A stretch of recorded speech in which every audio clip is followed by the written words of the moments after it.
Come back to the passage that we read earlier.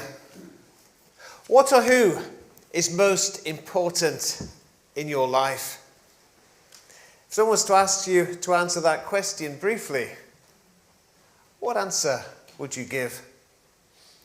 I might just say to the person sat next to you or someone near to you, who is most important in your life?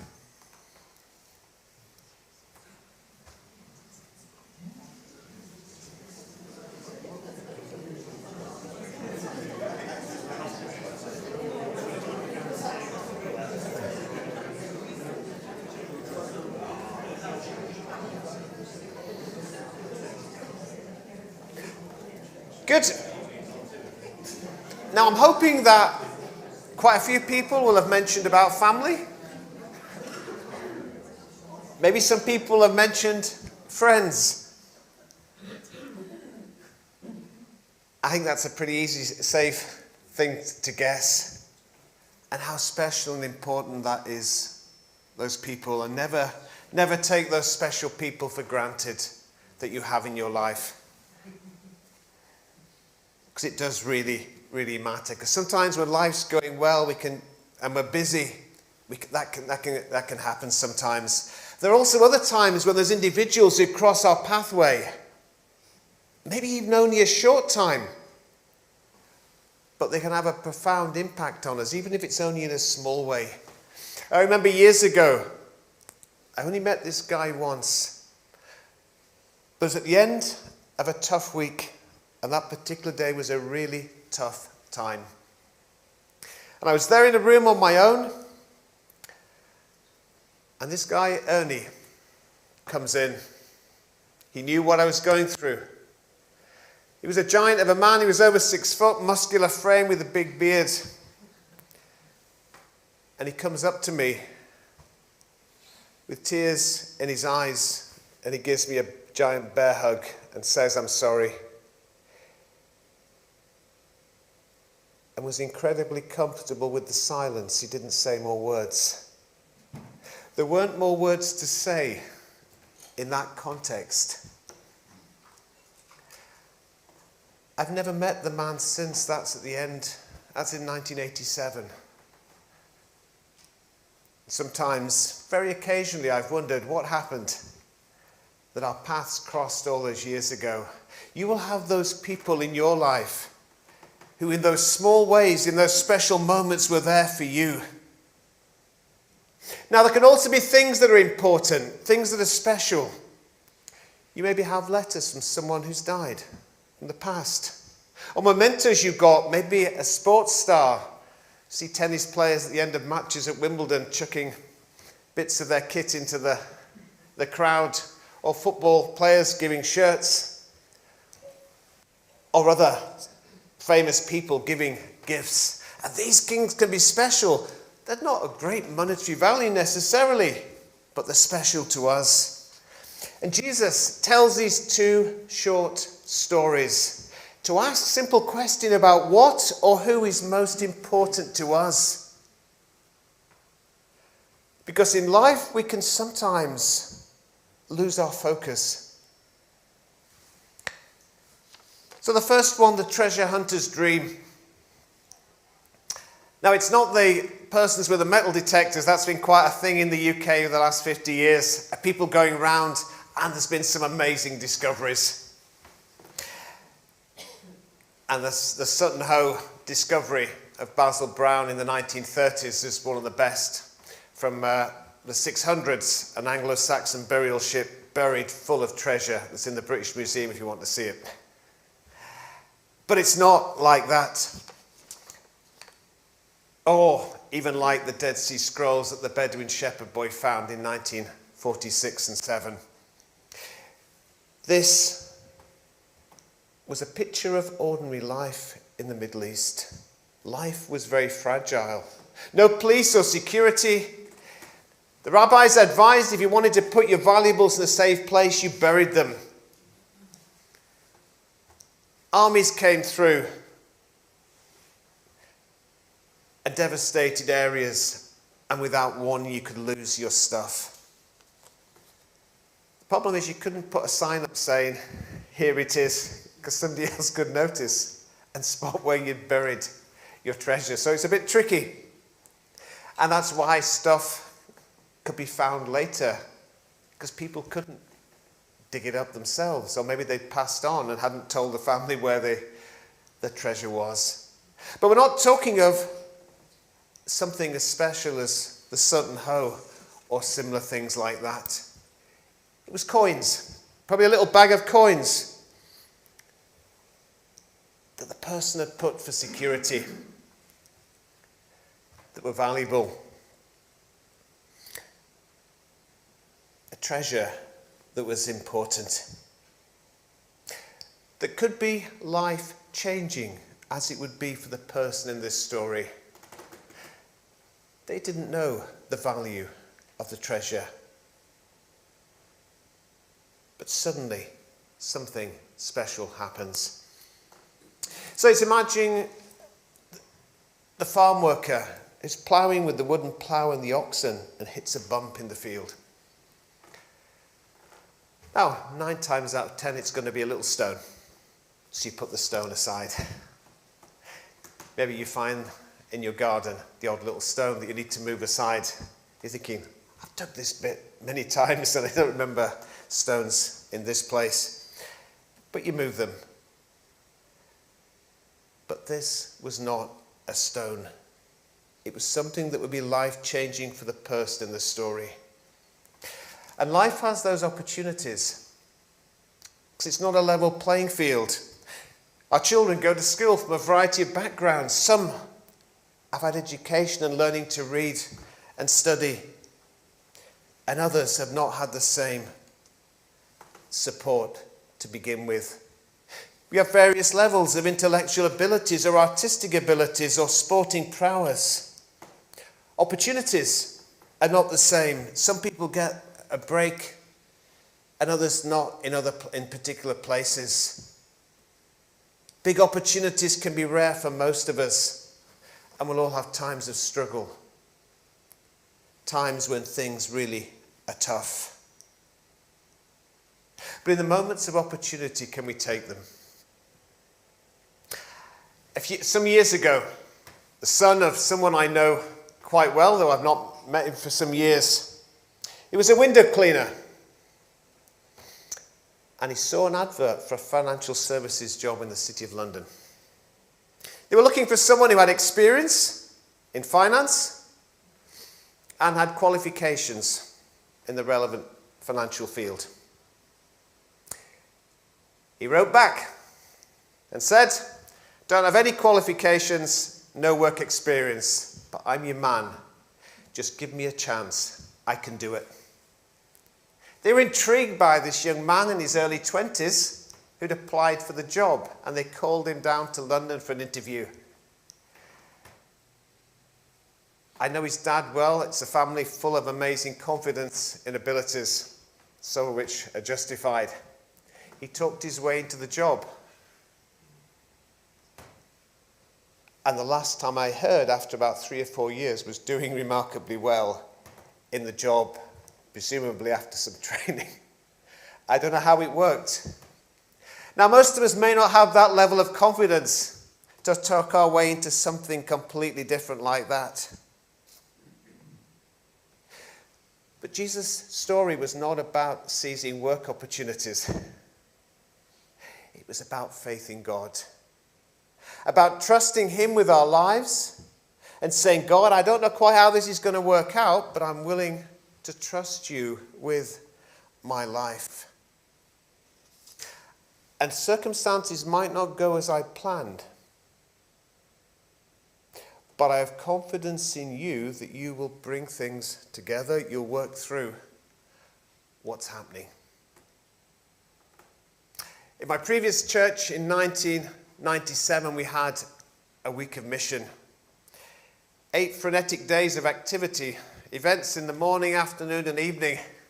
It was really full on and unusual. Most of the events went better than expected. More people showed up than we'd asked plenty of people, but they all showed up. And there were people committing their lives to Christ at different events. The big event we'd planned for was the Thursday night.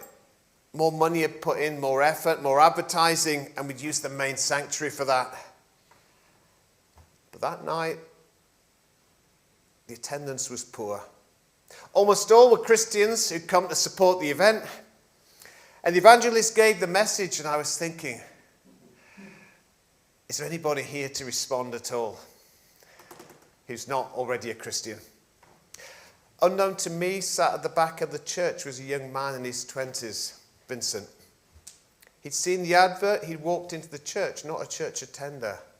As soon as the message was finished and the evangelist gave his appeal, he walked confidently down the aisle, committed his life to Christ, and became part of the church till his death some years later. God's plans and our plans were different. We had big ideas for that night. We thought that would be the one that loads of people would come to.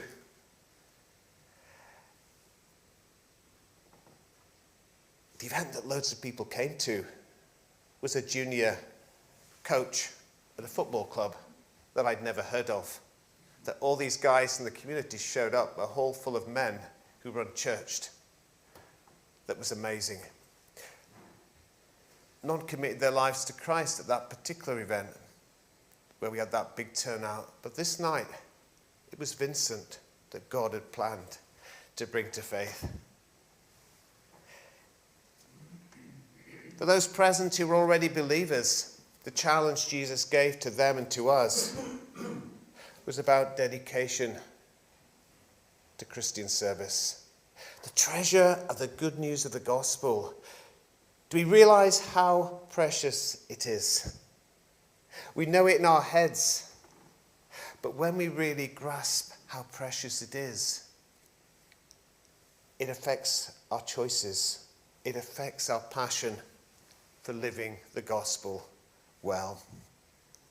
But there are times when we need to stop and think because we can drift through life. In 1883, in London, a medical student called Wilfred Grenfell, his course and studies were going well. He was out, this is him, a little bit later, and he was out visiting an outpatient in the Shanwell district of London. He was curious to notice a big tent that was up in the area, advertising a meeting in the evening. And he went along. Now, in his own account, he found the service rather boring. And it culminated in, or the boredom factor culminated in the prayer that the man was giving prior to the message. And he got up to walk out. He decided he'd had enough, it had gone on long enough. So he was actually on his feet, about to leave. And then the man who was leading the service spotted him, said, "While our brother is finishing praying, the rest of us will sing a hymn." And Wilfred thought, "Oh, that's an interesting guy." And he sat down in his seat again. At the end of D.L. Moody's message, Grenfell grasped afresh the wonderful good news of Jesus. He knew it in his head and had a general faith in God, but the importance of living it well. And that night was the start of a journey that led to him becoming a missionary doctor in Labrador, doing extraordinary ministry in remote coastal communities in Labrador, working under the auspices of the Royal National Mission to Deep Sea Fishermen. When you and I grasp the preciousness of the gospel, it may not change where we work, the people whom we're with, but it may change how we see people, how we value and prioritize the things in our lives. To say, "God, here am I. You know my gifts, my abilities. How can you use me in the situations where I'm placed this week and with the people I'm with?" Is there someone here, a Christian, who needs to grasp afresh the wonder of the treasure of the good news of the gospel? Because that can change our priorities. Now there's a challenge. The man discovers the treasure. It's what does he do about it? How does he seek to utilize that for good? Well, he gets a loan, buys the field, and of course, in the story, he's able to make good the purchase of the property, and he probably would have a bit of money left over. So it's security for the family in the story. The challenge to us as Christians for the good news, the gospel, about making it known to others. Now, there's many, many different ways we can share the good news. One, in-house, from the church. You may have noticed on the church Facebook page and on the church YouTube channel, this is my story, the gospel audio recordings made by Alan McRobbie, that 1,447 people have seen. Now, many of those could be Christians, but there'll be some people who may have heard who are not yet followers of Jesus. There are many different ways we can share the good news. Catherine and I had a lovely week away in a riverboat on the Danube recently. One particular evening, we had dinner on a table adjacent to a couple, Cliff and Chris. Nice general conversation, and then comes the killer question that I get asked: what do you do? The interesting facial expressions when I actually say what I do, and there have been some that were different, shall we say. But this night I get asked the question by Cliff, and when I say Baptist minister, Chrissy's face is beaming. I find out later she's praying that they'll meet Christians that can talk with Cliff about Jesus.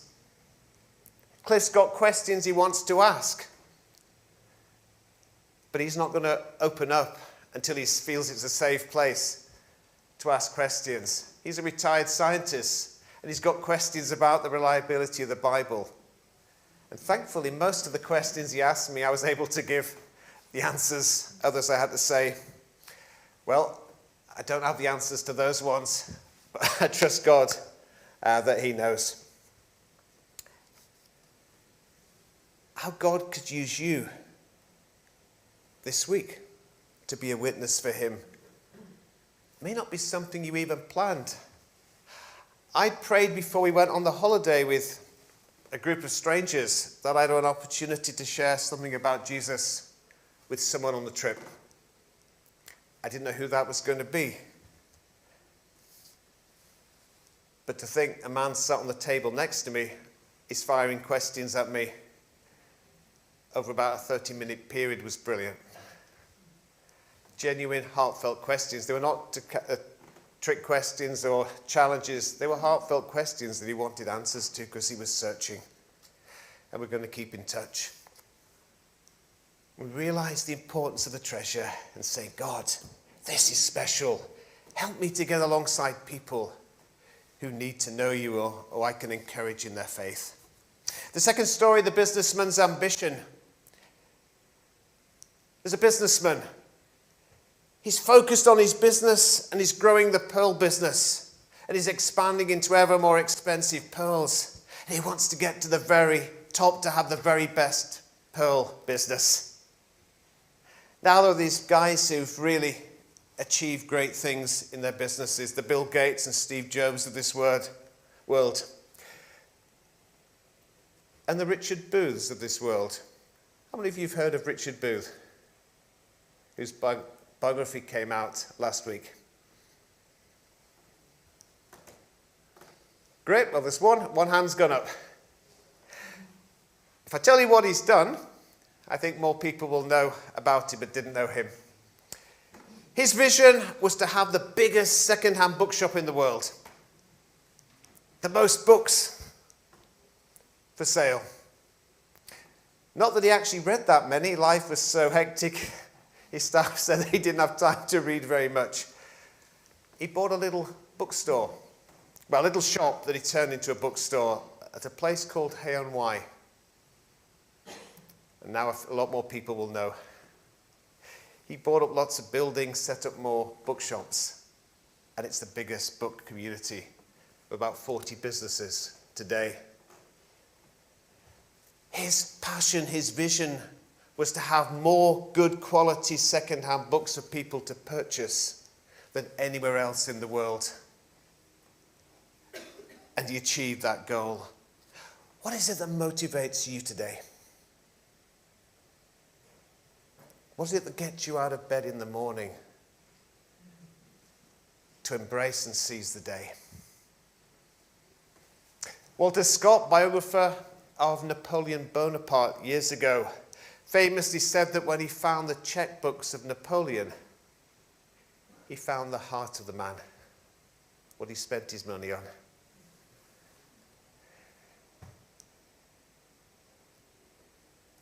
He actually found that he thought most about his wife, Josephine.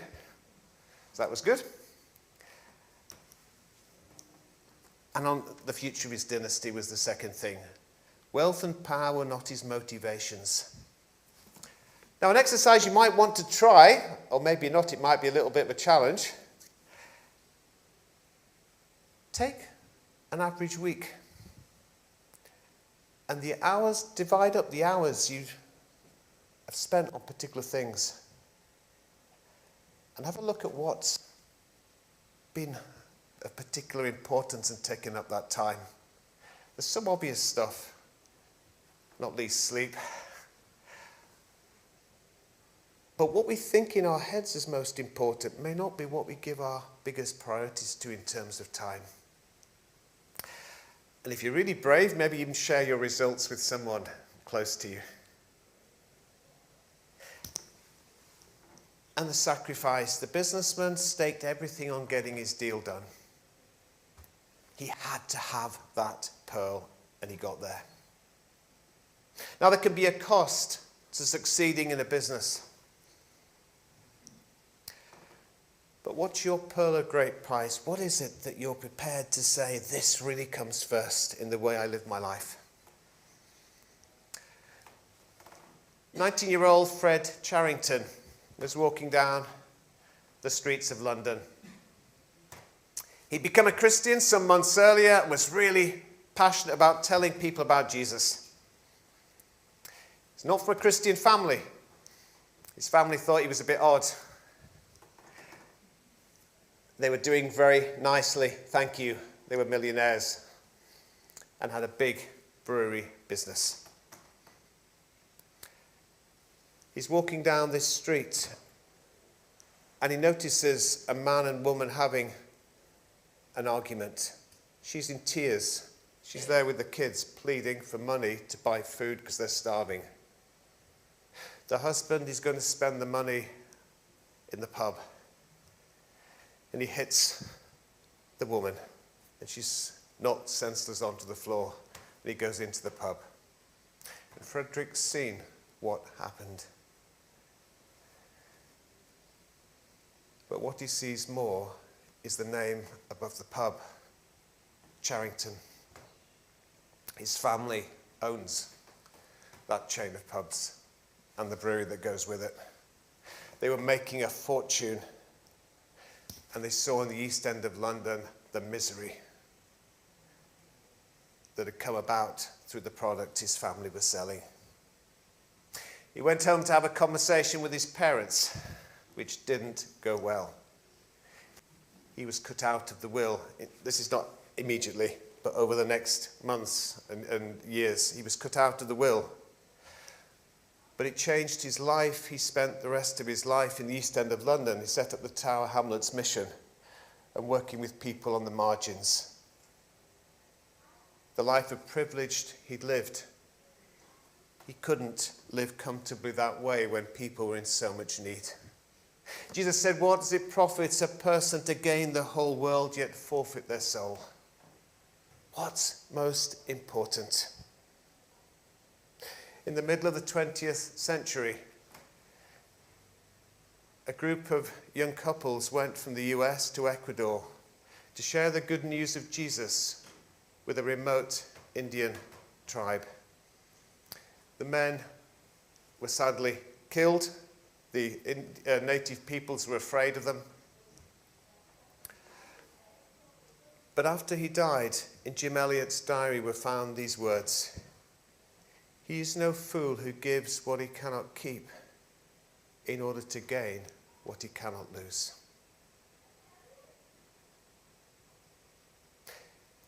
It was an apparent tragedy, the loss of these gifted young people. But more young people committed their lives to Christ in missionary service overseas in the years that followed than would ever have been the case had that not happened. I began by asking the question, what's most important to you? The treasure that's precious. Think carefully about it. God knows our hearts. Amen. Our questions to reflection: what or who is most important to you? And then, if someone who didn't know us looked at the choices you and I make, would there be sufficient evidence to show that Jesus had first place in our lives?